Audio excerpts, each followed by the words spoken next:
All right, guys, today we're going to talk about the grip.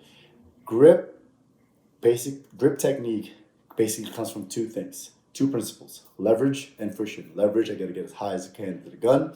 Friction, I got to put as much skin onto the frame, the anywhere surface on the gun as much as I can to create that friction. And friction, to get that and achieve that, is to create some sort of pressure. So to just show you guys how it would look like on a gun, with my right hand, I'm going to get as high as I can.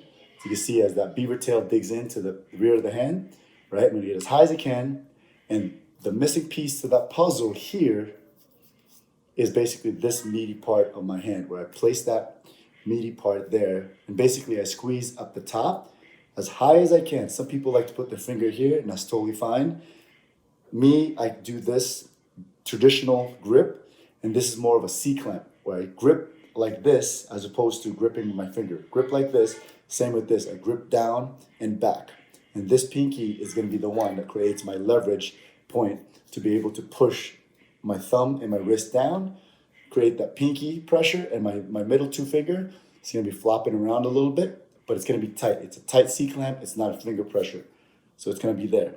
And then my support hand is going to fill that gap right there in that little space as high as I possibly can. Not like this, where my thumbs are right next to each other. It's going to be as far forward as possibly in order for my wrist to be locked. So in full extension, it looks like this. You can see my wrist is almost basically in a linear fashion as opposed to when it's down here. You can see how that much more of an angle that's going to allow for my gun to recoil up and down. So I'm going to try to make that more of a skeletal thing as opposed to muscular. And so now when my gun goes up, it doesn't flick on my wrist. The second technique that I use is bending my elbows back a little bit. By bending my elbows back a little bit, it allows me to absorb that recoil right here and not necessarily on my wrist. Since I'm locking my wrist, I want that to come back on my elbow, and essentially I have built-in shock absorbers. The last thing I want to talk about is my technique. My specific technique basically is all about wrist pressure, right? So basically I'm going to have my two hands as if I'm holding my hand.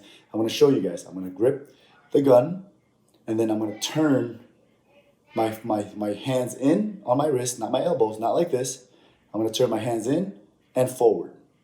Those two things I'm going to apply, and those two little torsion I'm going to apply, and I'm going to put as much pressure as I can on top and on top or near the top of the gun, because that's where I'm trying to mitigate as much lift and as much movement as I possibly can. So with that pressure coming in like this, right, I don't have to necessarily use as much finger pressure now.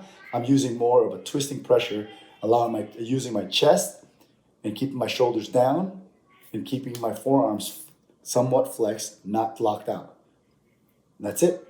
In terms of grip, again, review, leverage, friction, wrist twisting in and forward.